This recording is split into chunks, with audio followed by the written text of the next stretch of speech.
Welcome to another episode of collegemunshi.com. May 5-ാം തീയതി NTA ഭാഗത്ത് നിന്ന് നീറ്റ് എക്സാം കണ്ടക്ട് ചെയ്യാൻ പോവുകയാണ്. നീറ്റ് എക്സാമിന് പോകുന്ന വിദ്യാർത്ഥികൾ വളരെയധികം ശ്രദ്ധിക്കേണ്ട ഒരു കാര്യമാണ് നീറ്റ് എക്സാമിന്റെ ഡ്രസ് കോഡ്.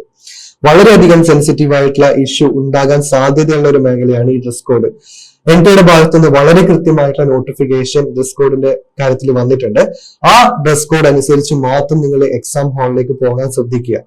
അല്ലെങ്കിൽ അവിടെ എക്സാം ഹാളിൽ എക്സാമിനേറ്റർ നിങ്ങൾ വളരെയധികം കെയർഫുൾ ആയിട്ട് ശ്രദ്ധിക്കുന്ന കാര്യമാണ്. കൊറോണയ്ക്ക് ശേഷം എല്ലാ വർഷവും ഈ ഒരു ഇഷ്യൂസ് ഉണ്ടായിക്കൊണ്ടിരിക്കുന്നതാണ്. അപ്പോ നിങ്ങൾ വളരെയധികം ശ്രദ്ധിച്ചു മാത്രം നിങ്ങൾ ഡ്രസ് കോഡ് ഫോളോ ചെയ്ത് മാത്രം നിങ്ങൾ പോവുക. വളരെ സിമ്പിൾ ആയിട്ട് മാത്രം ഡ്രസ് കോഡ് ചെയ്യുക. നിങ്ങൾ ഒരു ഫാഷൻ ഷോനോ കാര്യങ്ങളൊക്കെ ഒന്നുമല്ല പോകുന്നത്, ഒരു എക്സാമിനാണ്, ഒരു 2.5 മണിക്കൂർ എക്സാമിനാണ് നിങ്ങൾ പോകുന്നത്.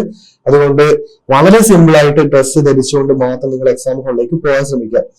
അതുകൂടാതെ നീറ്റ് എക്സാമിന് ശേഷം നിങ്ങൾക്ക് അഡ്മിഷൻ പ്രോസസ്സുമായി ബന്ധപ്പെട്ട് നിങ്ങൾക്ക് കുറെ ഡൗട്ടുകൾ നിങ്ങൾക്ക് ഉണ്ടായിരിക്കും. അപ്പോൾ ആ ഡൗട്ടുകളൊക്കെ ക്ലാരിഫൈ ചെയ്യാൻ വേണ്ടിയിട്ട് നിങ്ങളൊരു വെബിനാർ കണ്ടക്ട് ചെയ്യുന്നുണ്ട് നീറ്റ് എക്സാമിന് ശേഷം. ആ വെബിനാറിൽ നിങ്ങൾ പാർട്ടിസിപ്പേറ്റ് ചെയ്യുകയാണെങ്കിൽ Kerala, Tamil Nadu, Karnataka, deemed medical college അങ്ങനെയുള്ള എല്ലാവിധ അഡ്മിഷൻ പ്രോസസ്സിനെ പറ്റിയും വളരെ കൃത്യമായിട്ട് നമ്മൾ ഡിസ്കസ് ചെയ്യുന്നതായിരിക്കും. ഒരു 1-to-1 സെക്ഷനാണ് ഞങ്ങൾ എക്സ്പെക്ട് ചെയ്യുന്നത്.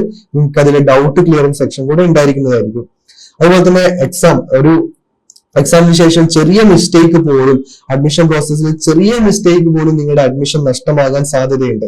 അതുകൂടാതെ നിങ്ങളുടെ റാങ്കിനനുസരിച്ച് അല്ലെങ്കിൽ നിങ്ങളുടെ മാർക്കിനനുസരിച്ച് ഏതൊക്കെ കോളേജിൽ നിങ്ങൾക്ക് അഡ്മിഷൻ ലഭിക്കാൻ സാധ്യതയുണ്ട്. ഈ കാര്യങ്ങളൊക്കെ നമുക്ക് ആ വെബിനാറിൽ ചെക്ക് ചെയ്യാവുന്നതാണ്. അപ്പോൾ ആ വെബിനാറിൽ പാർട്ടിസിപ്പേറ്റ് ചെയ്യാൻ വേണ്ടി ഞങ്ങളൊരു വെബ്സൈറ്റിൽ ലിങ്ക് കൊടുത്തിട്ടുണ്ട് താഴെ. ആ വെബ്സൈറ്റിൽ ലോഗിൻ ചെയ്ത് രജിസ്ട്രേഷൻ നിങ്ങൾ ചെയ്യാൻ ശ്രമിക്കുക. ഈ വെബിനാറിൽ പാർട്ടിസിപ്പേറ്റ് ചെയ്യുന്നത് കൊണ്ട് നിങ്ങൾക്ക് ബെനിഫിറ്റ്സ് മാത്രമേ നിങ്ങൾക്ക് ഉണ്ടായിരിക്കുള്ളൂ. സോ എല്ലാവരും വെബിനാറിൽ രജിസ്റ്റർ ചെയ്യാൻ ശ്രമിക്കുക. ഈ ഡ്രസ് കോഡിനെ പറ്റി ഡിസ്കസ് ചെയ്യുകയാണെങ്കിൽ ആദ്യമായിട്ട് ഗേൾസിന്റെ ഡ്രസ് കോഡിനെ പറ്റിയിട്ട്, ഗേൾസ് ആണ് ഡ്രസ്സിൽ കുറച്ചുകൂടെ ശ്രദ്ധിക്കാറുള്ളത്. അപ്പോൾ ഗേൾസിന്റെ ഡ്രസ് കോഡിനെ പറ്റി നമുക്ക് ആദ്യമായിട്ട് നോക്കാം. നിങ്ങൾ വലിയ മോഡേൺ ആയിട്ടുള്ള ഡ്രസ്സ് ഒന്നും നിങ്ങൾ ധരിക്കാൻ ശ്രമിക്കരുത്. വളരെ സിമ്പിൾ ആയിട്ട് നിങ്ങൾ ഡ്രസ്സ് ധരിച്ചുകൊണ്ട് എക്സാം ഹാളിലേക്ക് പോവുക. കുർത്താസ് ധരിക്കാവുന്നതാണ് നിങ്ങൾക്ക്. അതും കുർത്താസ് ഫുൾ സ്ലീവ് ഒന്നും ഇടാൻ പാടില്ല. ഹാഫ് സ്ലീവ് കുർത്താസ് തന്നെ മാക്സിമം യൂസ് ചെയ്യുക. അതുപോലെ തന്നെ ടീഷർട്ട് നിങ്ങൾക്ക് യൂസ് ചെയ്യാവുന്നതാണ്. എപ്പോഴും നിങ്ങൾ ലൈറ്റ് കളേഴ്സ് ആയിട്ടുള്ള ടീഷർട്ട് യൂസ് ചെയ്യാൻ ശ്രമിക്കുക. അതാണ് NTAയുടെ ഭാഗത്ത് നിന്ന് കിട്ടിയുള്ള നോട്ടിഫിക്കേഷൻ. ആ നോട്ടിഫിക്കേഷൻ തന്നെ നിങ്ങൾ മാക്സിമം ഫോളോ ചെയ്യാൻ ശ്രമിക്കുക. കാരണം ഒരു 2.5 മണിക്കൂറുള്ള എക്സാം ആണ്. അതിനു വേണ്ടിയിട്ട് നിങ്ങൾ NTAയുടെ പറഞ്ഞ നോട്ടിഫിക്കേഷന് ഉപരിയായിട്ട് നിങ്ങൾ ഒന്നും ഫോളോ ചെയ്യാൻ പാടില്ല. അവരുടെ നോട്ടിഫിക്കേഷൻ തന്നെ ഫോളോ ചെയ്തുകൊണ്ട് നിങ്ങൾ ഡ്രസ്സ് ധരിക്കുക. ഇനി ഗേൾസിന്റെ ഡ്രസ്സിലായിക്കോട്ടെ വലിയ വലിയ ബട്ടൺസ് അല്ലെങ്കിൽ ഫാഷനബിൾ ആയിട്ടുള്ള എന്തെങ്കിലും സ്റ്റോൺസ് അങ്ങനെയൊക്കെ ഉണ്ടാവാൻ സാധ്യതയുണ്ട്. അങ്ങനെയുള്ള ഡ്രസ്സുകളൊക്കെ നിങ്ങൾ മാക്സിമം ഒഴിവാക്കാൻ ശ്രമിക്കുക. അതുപോലെ തന്നെ ജീൻസോ ഹൈ ഹീൽസ് ആയിട്ടുള്ള ചെപ്പൽസോ നിങ്ങൾ യൂസ് ചെയ്യാൻ പാടില്ല. സ്ലിപ്പേഴ്സ് നിങ്ങൾക്ക് യൂസ് ചെയ്യാവുന്നതാണ്. അതുപോലെ തന്നെ ഷൂസ് നിങ്ങൾ യൂസ് ചെയ്യാതിരിക്കുക. അങ്ങനെ വളരെ സിമ്പിൾ ആയിട്ടുള്ള ജീൻസ് നിങ്ങൾ മാക്സിമം നിങ്ങൾ അവോയ്ഡ് ചെയ്യുക. അങ്ങനെ വളരെ സിമ്പിൾ ആയിട്ടുള്ള ഡ്രസ്സ് ധരിച്ചുകൊണ്ട് മാത്രം നിങ്ങൾ എക്സാം ഹാളിലേക്ക് പോകാൻ ശ്രമിക്കുക. കാരണം എക്സാം ഹാളിലേക്ക് പോകുന്നതിന് മുന്നേ നിങ്ങൾക്ക് ചെക്കിങ് കാര്യങ്ങളൊക്കെ ഉണ്ടായിരിക്കും. അവർക്ക് നിങ്ങൾക്ക് എന്തെങ്കിലും ഡൗട്ട് തോന്നി കഴിഞ്ഞാൽ വലിയ ബട്ടൺസോ അല്ലെങ്കിൽ ഹുക്സ് ഒക്കെ കണ്ടു കഴിഞ്ഞാൽ അത് കട്ട് ചെയ്ത് മാറ്റാൻ വരെ സാധ്യതയുണ്ട്.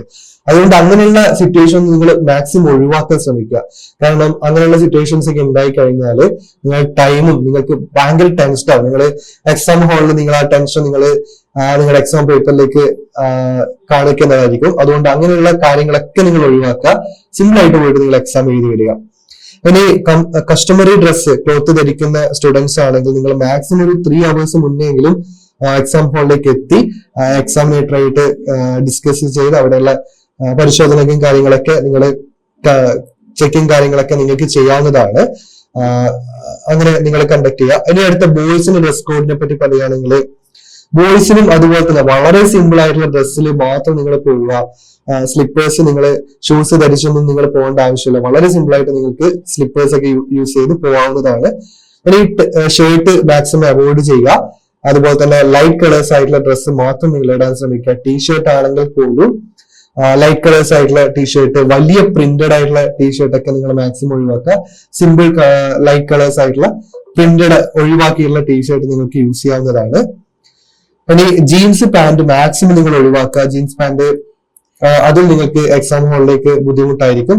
മാക്സിമം കഴിവതും ഏറ്റവും മാക്സിമം തന്നെ നിങ്ങൾ എക്സാം ഹാളിലേക്ക് പോകാൻ ശ്രമിക്കുക. ജീൻസിലൊക്കെ ആണെങ്കിൽ നമ്മൾ വലിയ ബട്ടൺസ് ഒക്കെ ഉണ്ടെങ്കിൽ അതുകൊണ്ട് പാച്ച് വർക്ക് അങ്ങനത്തെ കാര്യങ്ങളൊക്കെ നിങ്ങൾക്ക് വളരെ അധികം ബുദ്ധിമുട്ട് ഉണ്ടാക്കുന്നതായിരിക്കും ചെക്കിങ്ങിൽ. നിങ്ങൾ അതൊക്കെ എക്സാമിനേറ്ററെ ഡിപ്പെൻഡ് ചെയ്തിരിക്കും. അങ്ങനെയുള്ള കാര്യങ്ങളൊക്കെ നിങ്ങൾ മാക്സിമം ഒഴിവാക്കുക. നിങ്ങളുടെ ഭാഗത്തുനിന്ന് അങ്ങനെയുള്ള ബുദ്ധിമുട്ടുകളൊന്നും ഉണ്ടാക്കാതിരിക്കുക. നല്ല രീതിയിൽ എക്സാം എഴുതി വരിക. അപ്പോ നീറ്റ് എക്സാമുമായി ബന്ധപ്പെട്ട് നിങ്ങൾക്ക് എന്തെങ്കിലും ഡൗട്ട് ഉണ്ടെങ്കിൽ താഴെ കാണുന്ന നമ്പറിൽ നിങ്ങളെ കോൺടാക്ട് ചെയ്യാവുന്നതാണ്. Okay, thank you.